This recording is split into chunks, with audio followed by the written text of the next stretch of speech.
Саляму алейкум ва рахматуллахи ва баракатуху. Вот и настал благословенный месяц, месяц Рамазан.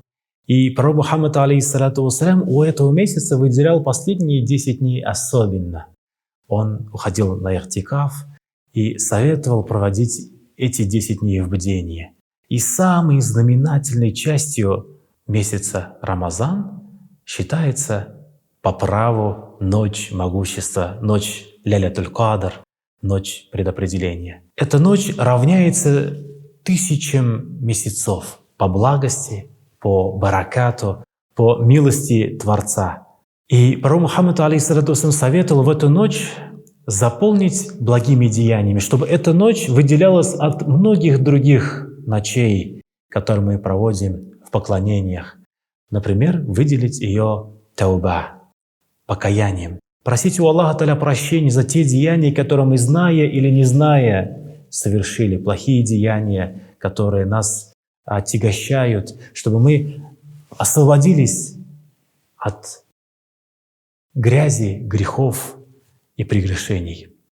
Второе благое деяние, которое пророк Мухаммад, алейхиссалату вассалям, нам также призывал совершить в эту ночь, это благодарить Творца. Благодарить можно словами, деяниями и сердцем, искренностью, довольствуясь тем, что мы имеем. И особенно считается благостным прочитать молитву шукр. 2 ракаата, 4, 6, 8, 12 ракаатов. Также эту ночь благостно считается заполнить чтением Корана, так как в эту ночь были ниспосланы первые строки из Корана. Коран — это слова Всевышнего Аллаха Та'аля, и они приближают к Нему, к Его милости. Также очень благостно является эту ночь посвятить прощению тех, кто, возможно, нас обидел. Так как пророк Мухаммад, алейхиссалату вассалям, говорит: если хотите, чтобы вас Аллах Та'аля простил, освободил от всех грехов, прегрешений, то умейте и сами прощать.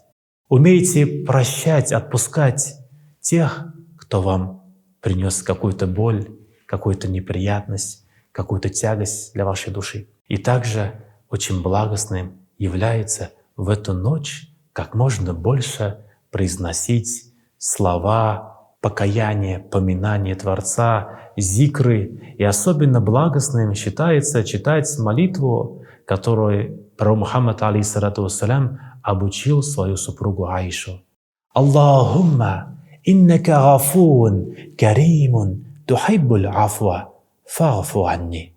«О Аллах Та'аля, Ты милостивый, Ты прощающий, Ты любишь прощать, так прости же нас». Простить те грехи, которые мы осознанно или неосознанно совершили.